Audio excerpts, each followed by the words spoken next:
Sorry, it's DJ. Hi friends, welcome to doctor updates. Me sir doctor Zakir మళ్ళీ వచ్చేసాడు. ఈ morning voting అనేది ఒక మ్యూజిక్ పెట్టి మార్నింగ్ ఓటింగ్ పెట్టాను. కొంచెం లేట్ అయింది మార్నింగ్ ఓటింగ్ పెట్టాను. ఆ మార్నింగ్ ఓటింగ్ చూడండి, అది చూసిన తర్వాత ఈవినింగ్ ఓటింగ్ వినండి. ఫస్ట్ మన ఈవినింగ్ ఓటింగ్ చూసుకున్నట్టయితే ఇవాళ టాస్క్ ఏది జరగబోతుంది?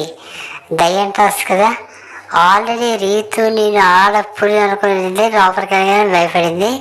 అది ఆల్రెడీ ప్రోమోలో చూసాం. ప్రోమోలో ఒక రేంజ్ ఓటింగ్ అనేది ఉండబోతుంది గైస్. ప్రోమో చూసిన వెంటనే వీరికి ఓటింగ్ పడుతుందని చెప్పలేను, కానీ ప్రోమో మాత్రం ఇలా రసవత్తంగా ఉండబోతుంది. ఆల్రెడీ ఇమాన్యుయల్కి అయితే గ్రీన్ అయితే వచ్చింది. ఒకవేళ రెబల్స్ ఇమాన్యుయల్ని ఏదైనా పాయింట్ పెట్టి నామినేట్ ఏదో పాయింట్ పెట్టి వాళ్ళు ఏదైనా చేసినా అది సేవ్ చేసుకోవడానికి ఉపయోగపడుతుంది ఇమాన్యుయల్కి. ఓకే, ఇమాన్యుయల్ గురించి తర్వాత మాట్లాడుకుందాం. ఆల్రెడీ టాస్క్ అని లైవ్లో కంప్లీట్ అయిందో తెలియదు, కానీ ఇవాళ దయ్యం టాస్క్ అనేది జరగబోతుంది అనమాట. సెకండ్ ప్రోగ్రామ్ ఇంకో టాస్క్ చూపిస్తారు, రకరకాల టాస్క్ అనేది జరగబోతున్నాయి అనమాట. ఫస్ట్ మనం చూసుకున్నట్లయితే ఈవినింగ్ ఓటింగ్ ఫస్ట్ మనం చూసుకున్నట్లయితే మార్నింగ్ ఓటింగ్కి ఇప్పుడు జరిగిన ఓటింగ్ చాలా డిఫరెంట్ ఉంది. తొంజ అయితే ఫస్ట్ ప్లేస్ అయింది 29%. మార్నింగ్ 27 ఉంటే ఇప్పుడు ఒక 2% పెరిగి 29% తొంజ అయితే ఫస్ట్ ప్లేస్ అయితే ఉంది. సెకండ్ ప్లేస్లో అయితే కళ్యాణ్ అయితే ఉన్నాడు. మార్నింగ్ 23 ఉంటే ఇప్పుడు 2% 25%కి అయితే కళ్యాణ్ అయితే వచ్చాడు. తర్వాత థర్డ్ ప్లేస్లో అయితే మన సుమన్ అయితే థర్డ్ ప్లేస్కి అయితే ఉన్నారు. ఒక 16% ఓటింగ్ అయితే థర్డ్ ప్లేస్కి అయితే తెచ్చుకున్నారు.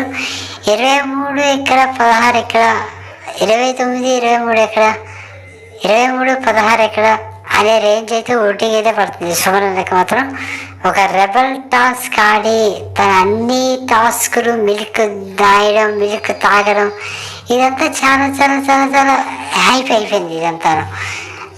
సుమన్ అయితే 16% అయితే థర్డ్ ప్లేస్ అయితే ఉన్నారు. కానీ ఫోర్త్ ప్లేస్లో బర్నీ గారు అయితే ఉన్నారు. ఒక 11% ఓటింగ్ అయితే బర్నీగా అయితే పడుతుంది. మార్నింగ్ 10% అంటే ఇప్పుడు ఒక 1% పెరిగి 2% పెరిగి 12% ఓడి అయితే బర్నీ గారు అయితే ఉన్నారు. తర్వాత 5వ ప్లేస్లో సంధ్యా గారు అయితే ఉన్నారు. ఒక 9%. సంధ్యా గారు సేవ్ అయ్యారని టైప్ లేదు, సేవ్ అయ్యారని చెప్పను, ఎందుకంటే సంజన గారు కూడా డేంజర్ జోన్లో ఉన్నారు.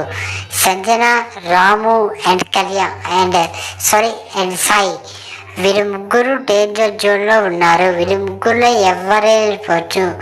సంజయ్ 9% పెడితే రాముకి 5% పడింది, సాయికి 3% మాత్రం పడింది.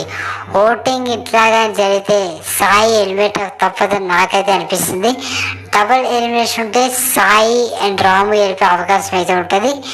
ఒకవేళ బిగ్ బాస్ ఏదైనా కాల్ తీసుకుని సంజయ్ గారిని పంపించే అవకాశం కూడా ఉంటుంది. మనం చెప్పిన ఓటింగ్ ఎట్లాగైనా మారచ్చు. సాయి వారు ఎలిమినేట్ నాకైతే గట్టిగా అనిపిస్తుంది. మీ అనిపిస్తే కామెంట్ చేసేయండి. కామెంట్ చేస్తే మీ వీడియోస్ మీరు చూస్తున్నారని నేను హ్యాపీగా ఫీల్ అవుతాను. అలాగే మీకు లైక్లు కొడతాను. మీరు చెప్పిన దానికి నేను రిప్లై కూడా ఇస్తాను. కామెంట్ అయితే మీరు ఎవరు సపోర్ట్ చేస్తున్నారు కూడా అది కూడా కామెంట్ అయితే చేసేయండి. ఎవరు సపోర్ట్ చేస్తారు? కళ్యాణ్కా, తనుజాకా, భరణి గారికా, సుమనందకా, లేకపోతే సంజన గారికా, రాముక అండ్ సాయిక, ఎవరు సపోర్ట్ చేస్తారు కామెంట్ చేసేది. తర్వాత చాలామంది ఛానల్ చూస్తాను, సబ్స్క్రైబ్ చేసుకోలేదు. సబ్స్క్రైబ్ చేసుకుని పక్కన బెల్ ఆప్షన్ ఆన్లో పెట్టుకోండి, నా పద్ధతి మిస్ అవ్వకుంటారు. This is doctor Sai Kiran signing off. బాబాయ్. ఛానల్ సబ్స్క్రైబ్ చేసుకోండి. మీకు ఎవరు బిగ్ బాస్ హౌస్లో ఓట్ వేయాలనుకుంటున్నారో వాళ్ళకైతే ఎవరు నామినేట్ చేస్తారో వాళ్ళకి ఓట్ అయితే వేయండి. ఎంతమంది బిగ్ బాస్ చూస్తున్నారో మీకు ఎవరు ఆట బాగా నచ్చిందో కామెంట్ చేసేయండి. This is doctor Sai Kiran signing off. బాబాయ్. ఛానల్ సబ్స్క్రైబ్, లైక్ అయితే కొట్టండి. మీ ఫ్యామిలీకి, ఫ్రెండ్స్కి ఈ వీడియో షేర్ చేయండి. షేర్ చేస్తే వాళ్ళు కూడా సబ్స్క్రైబ్ చేయండి, అలాగే ఫ్రెండ్స్ కూడా సబ్స్క్రైబ్ చేయమని చెప్పండి. Thank you. This is doctor Sagar. Bye.